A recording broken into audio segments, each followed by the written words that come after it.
Storygram Network. Hosting for this podcast is generously provided by Transistor at transistor.fm.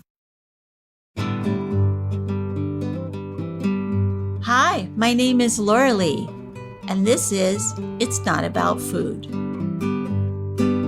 So it's not about food, and it's not about weight. What is it about? Everything else, because it's never ever about food or weight, never ever, not even one time, not ever, ever, ever.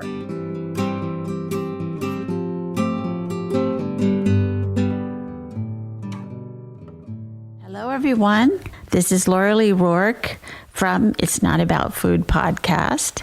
And today we're talking about compassion, the idea of compassion. And the goddess on the front of the card has her hand on her heart, but she's also got her other hand on her dear animal. And it's a picture of compassion, of holding on to us and holding on to our loved one and staying in this really sweet place of compassion.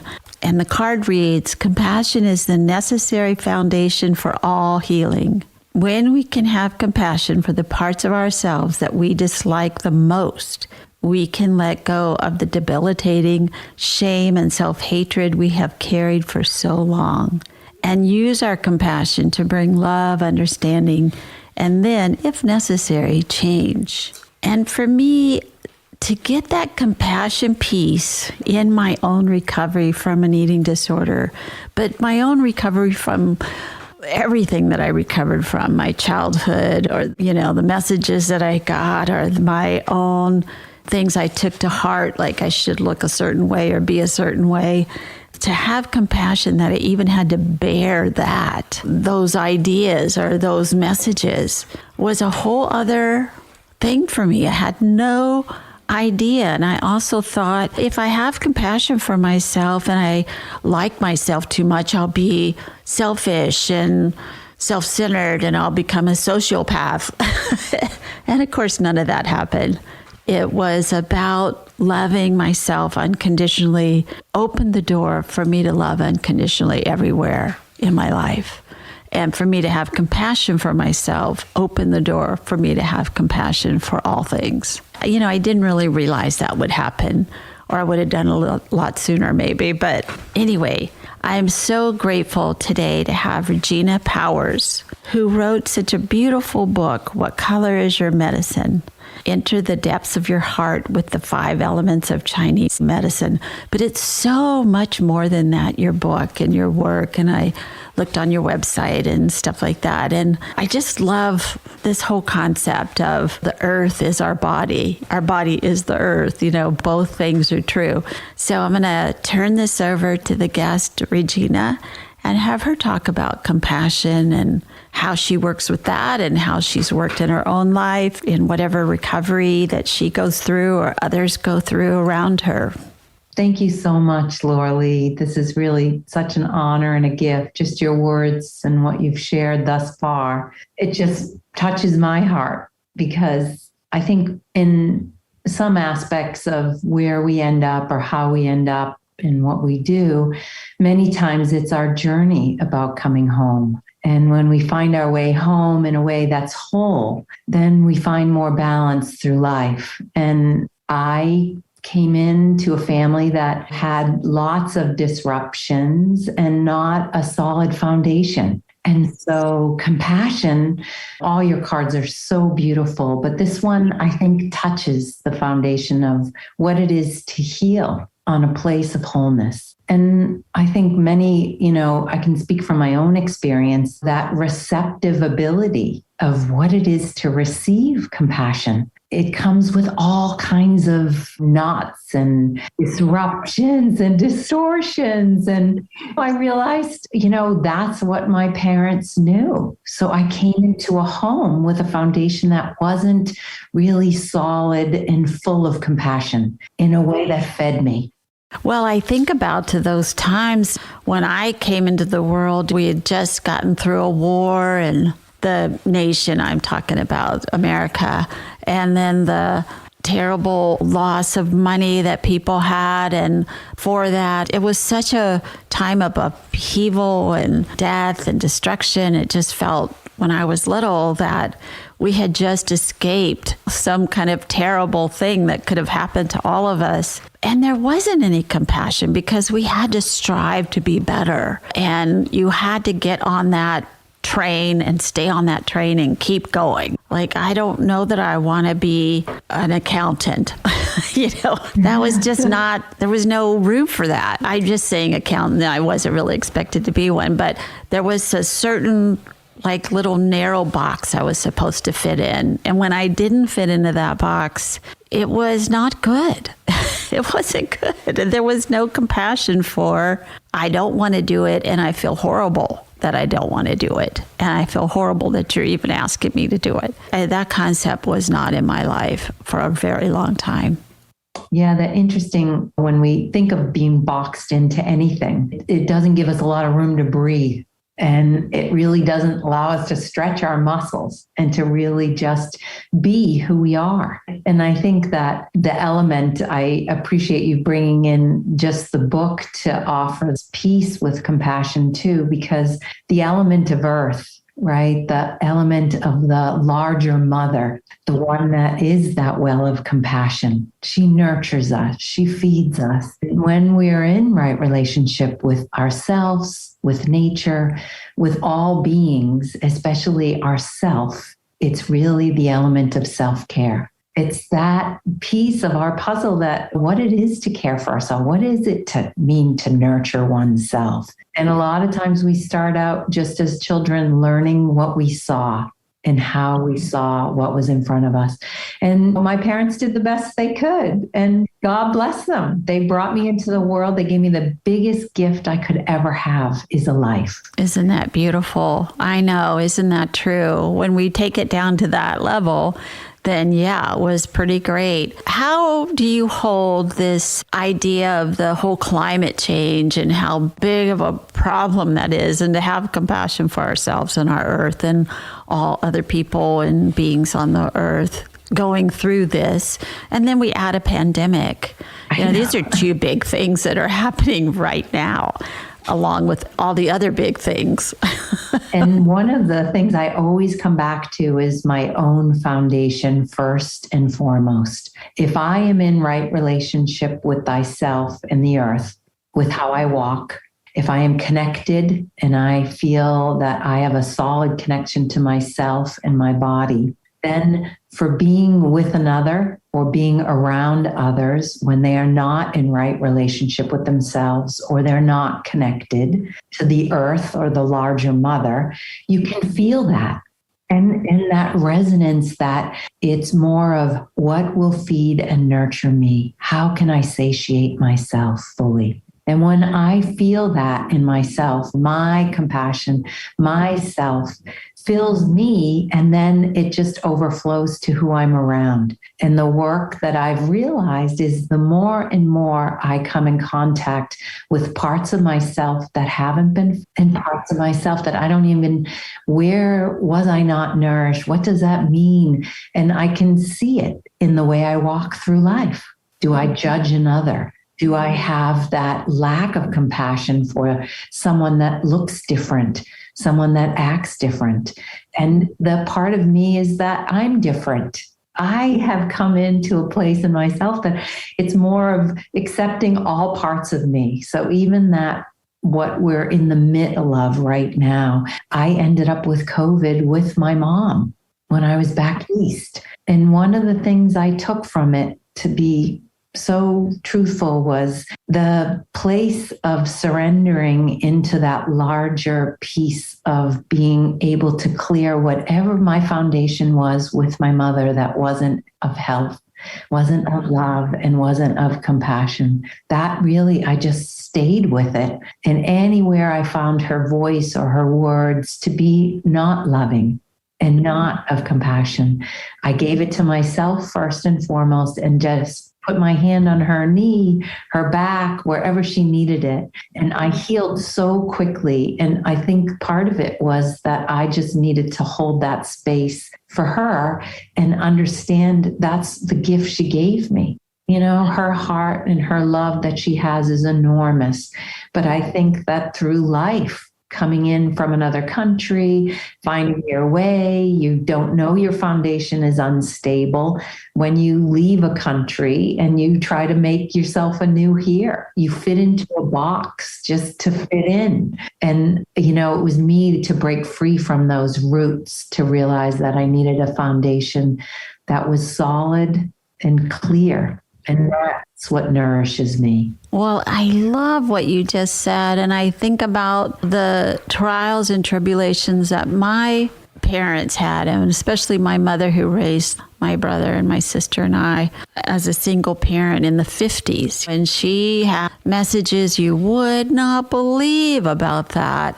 And she just kept on chugging, and she made a lot of mistakes, but she just did the best she could every day with what she had to work with. And I think about then years later, I became a mom at a very young age, and then I was a single mom after that. And I just kept trying to put one foot in front of the other too. And I was a little bit better parent than my mom was, probably because I had more help than she did. And then my son and daughter-in-law, they have two wonderful kids, my grandkids, and they're way better parents than I ever was because they have help. They have the stuff that I put in for them, for my son, he kept and added to. So it was sort of like the basket keeps getting more stuff put into it instead of stuff taken out, you know?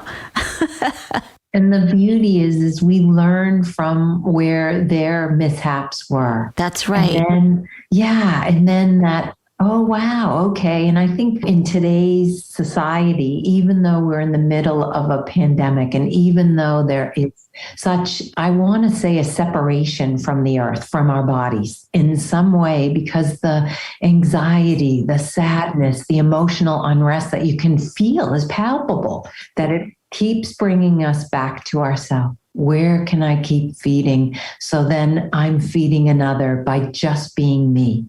Being that truth of who you really are, I think feeds and helps so many people. At least in my work, that's what I've noticed. Well, I think that's the piece that has kept me from falling apart completely is chop wood, carry water, do your work, you know, start the podcast, do the podcast. Get that out into the world. Do your work. Now you have to do it online. Oh, well, I'll figure it out. And I didn't like it. I didn't like it at all at first. When we first started doing the podcasts, we did them in person. And I would have never been able to fly all over the world and get some of the people I've had on the podcast. So there was a silver lining that came with COVID because I had to learn how to do stuff online, which I resisted very much, but then I did it. But the point is that opening to the journey, like your soul journey, opening to that, you don't know where it's going to go. It's just going to go.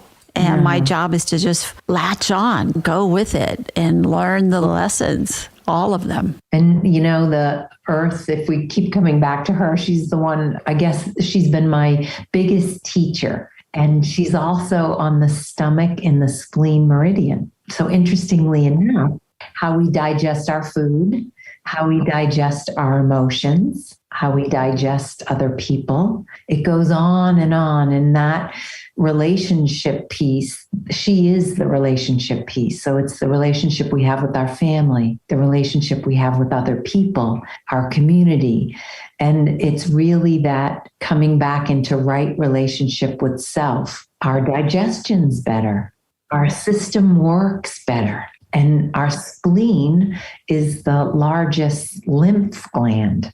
And how does that work? It's when our muscles contract and they can move our infections through us. And as we look to the larger virus, this big infection that's really clearing us, it's how we take care of our immune system. That's how exactly we feed right. and nurture.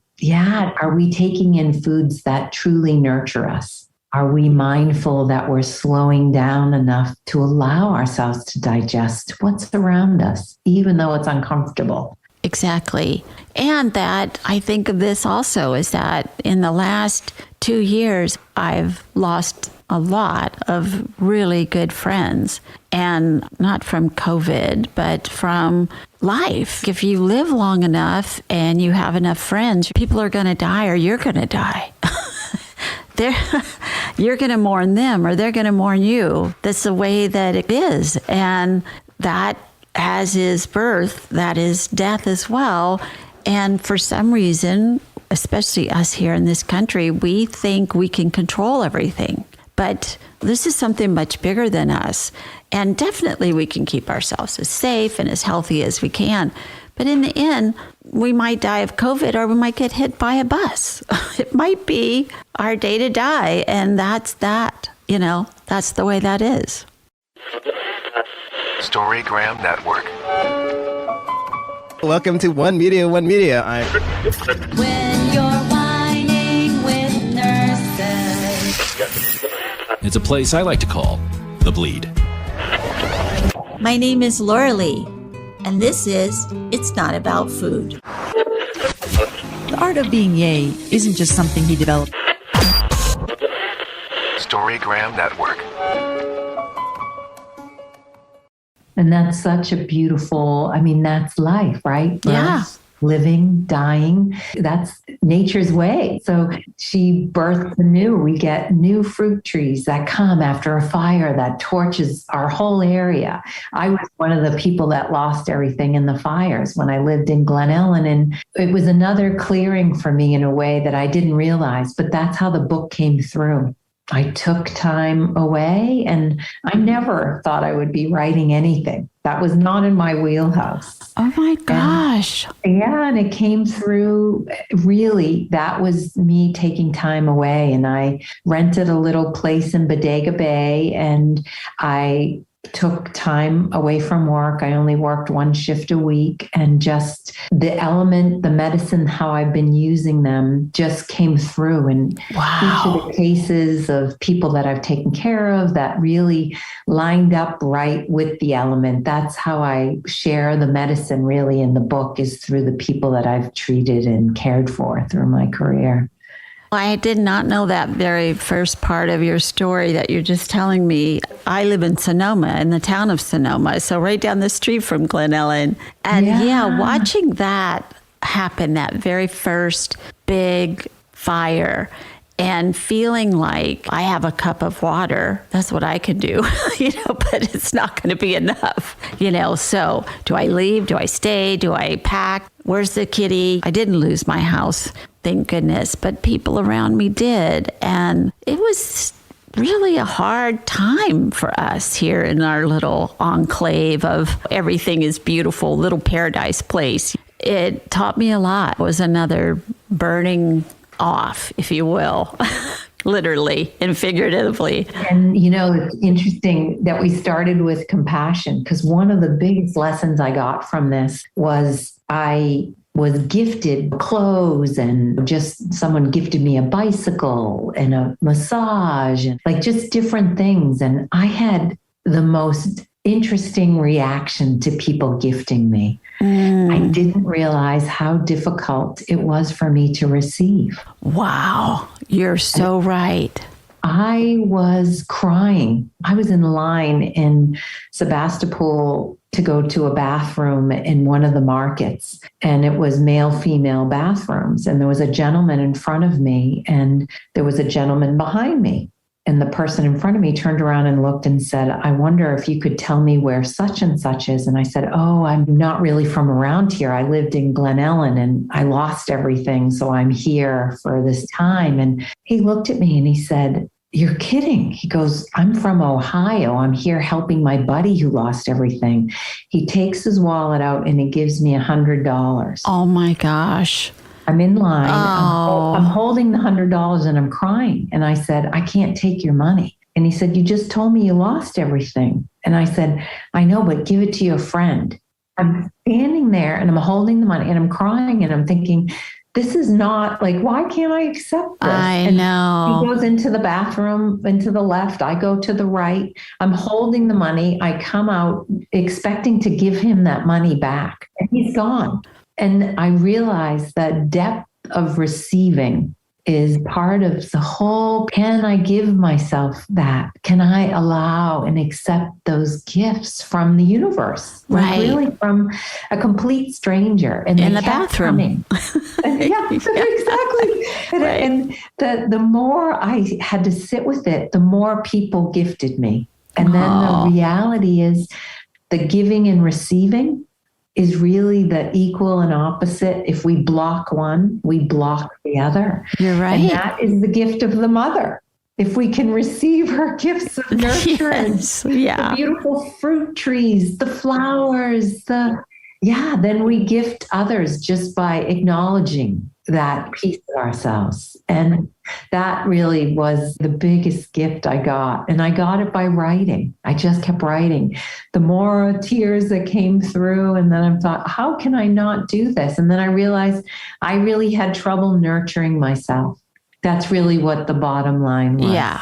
Or having compassion for myself, or having, I don't know, I was raised with that would be selfish to do that. And that it's somebody else and they go first. And there's a crumb on the ground, I should still give that to someone else. Yes, which is very altruistic about ourselves. But if we don't even have a crumb of food, how are you going to get through there? You have to have both. And that was the realization, was the teachings of the element is how well you can receive is how well you can give. And so I could give healings, I could assist people all day long. But if I wasn't able to take in for myself, my tank wasn't full. And eventually you end up stopping, right?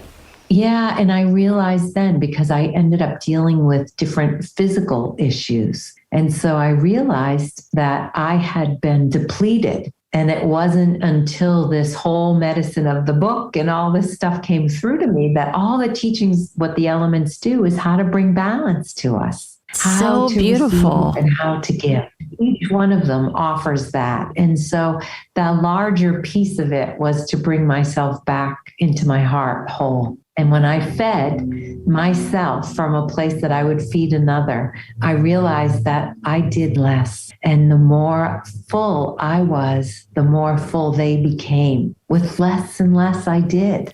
And so that's really how I've learned. I've realized, try easier, Regina, and things in life seem to manifest. And that's really...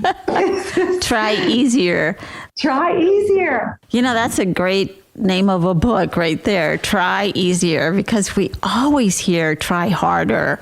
And that's all I heard. And and I realized that when I was writing the book and stuff, I would come up with these like one phrases, and I had some person actually go ahead and get a tattoo that wrote try easier on his arm. Oh, I love it. That was the part of his puzzle, that it was that he tried so hard, but it was the overextending, overdoing. And that's the imbalance of the earth, is when we overdo, we don't have that balance and equilibrium within our own body. And we think that we can control everything by trying harder. But it is exactly the opposite. I think it's Bruce Springsteen that says, I'm going to paraphrase it, something about, if you don't open your hand and let it go, it'll be ripped out of your hand. And that's so beautiful. It's like, if we really even go even further and think about the energetics of everything, because I trained in energy medicine as well as Western medicine, that the give and the receive is very much a flow. And so we receive in the left side of our body, and we let go in the right. And so if we squeeze anything or contain it or control it or anything that squeezes, you squeeze the life force out of it. Right. So it's like it won't come forward. You won't receive. And so I realized like it was more of me opening myself up to allow that receptive ability. Like, wow, I can accept a gift from somebody without have to doing anything. Just thank you. Thank you so much for acknowledging me or for appreciating me or just for whatever reason. That was my understanding of the flow of energy as well. And that's the whole lesson of paying it forward. He paid something forward, and then you will as well at some point when you're in a position to. I mean, we will all do that. I 100% agree. And that's how, I took Reiki classes, and that's how that is, to be open. If you're closed, nothing is going to go through you to the person that you're with. But if you open, it will all exchange all over the place. In one of the cases in the book, in the earth element, to even go deeper into the piece of compassion, as I shared, the left is how we receive. It's also in the earth, it's muscles and soft tissue is the places that are fortified in the earth element. And so the soft tissue, meaning breast tissue. And the highest rate of breast cancer is in the left breast. Wow. In the place we receive. And there's no accidents when we start to realize how our body, the wisdom that it has to manifest. And this isn't to say that everybody doesn't receive that gets breast cancer in the left breast, but it more brings us to where our imbalance may be. Maybe it is difficult, and maybe we do overextend, and maybe we have trouble taking in. It just brings us more and more back into our own puzzle of where we might be out of balance or not walking solid upon the earth. In ourselves and on the earth. And that the old adage that the left is the female side and the right is the male side. So of course. And we have to feed the female side. We have to have compassion. We have to have joy and love for the female, which in the culture that we live in has been smushed down for many thousands of years. And that really, when I equate it all, I just keep coming back to how I can really nurture. It brings that balance of the masculine and feminine in me. And I started in emergency medicine, first as a nurse and then a nurse practitioner. Mm-hmm. And you talk about a very male-dominated field. Exactly. Over 35 years ago, you produced, and it was male-run, usually emergency medicine staff. And to bring that heart of compassion with sitting with the soul and holding their hand was, no, you needed to produce. It was always that. And I knew that in that box, that frame, it wasn't me. And that's really what I learned of how I pushed through things until I realized that doesn't solve my puzzle. My well of compassion that I hold for people, I have to honor that in me. Yeah. You're reminding me of a woman who was in one of my groups many years ago who worked at a nursing home.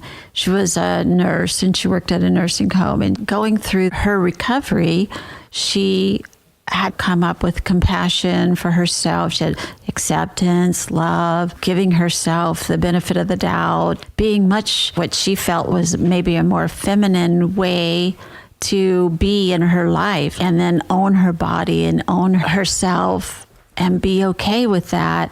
And she came to group one time. She says, we had a patient die today, and usually they're just gone. They just take them out after the family is told. But she said, we all know that woman. We all knew her. We took care of her. We fed her, we changed her, we did everything with her. And so I asked the people that were there that day if we could come in and just stay there, say a little prayer, or farewell, thank you for being here, have a good journey. And she started that. And from forevermore, at that little nursing home, that's what they did. And just one person made that difference. And she made the difference because that's what she started doing with her own self, of being grateful and acknowledging what is there and compassionate. So you're reminding me of these people are such bright spots out there, and they learn from their own experience and then let that be how others are treated as well.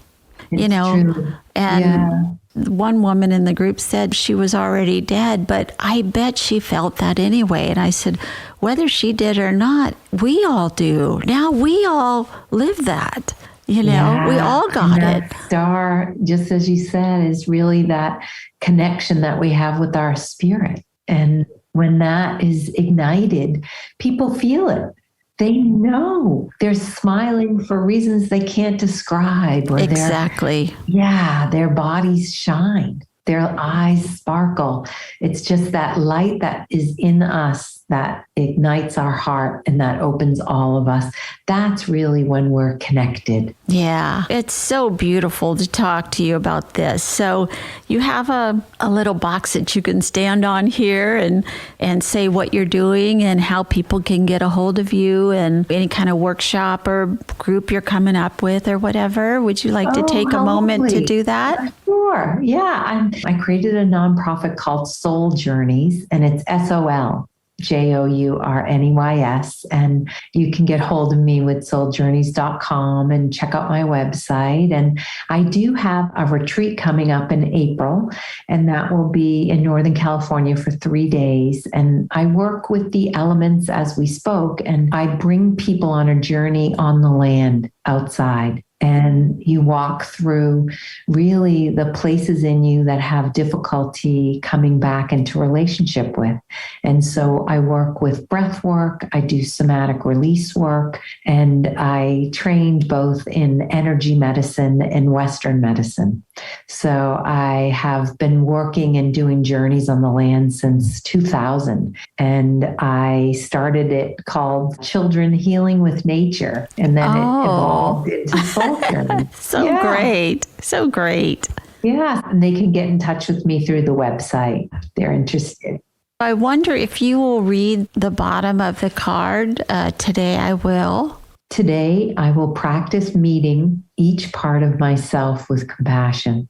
When I feel critical of myself or others, I will consciously choose again to see the situation through the eyes of loving compassion. Oh, I know that I've written these cards, but a lot of times I read this and I go, who wrote that? Carol and I have been business partners since 1988 when we first started Beyond Hunger. And a lot of stuff I'll say, I think you wrote that, Carol. And she'll go, no, you wrote that. Because these are just universal truths that they just came through us. Yeah. We're just the ones who put them down on this card and got a wonderful artist to draw them, or many different artists drew them. So they say so much, though, in the picture as well as the words, like truly. Yeah. Well, I so much appreciate you being here today, taking the time out and getting on the show. And I just really am very grateful to you and for being in the world doing this work. Oh, Laurelee, really, it was my honor and my pleasure to be with you. Thank you. Well, thank you so much. Thank you for listening. And be sure and follow me on Patreon, Instagram, Twitter, Facebook, and itsnotaboutfood.com. Thanks.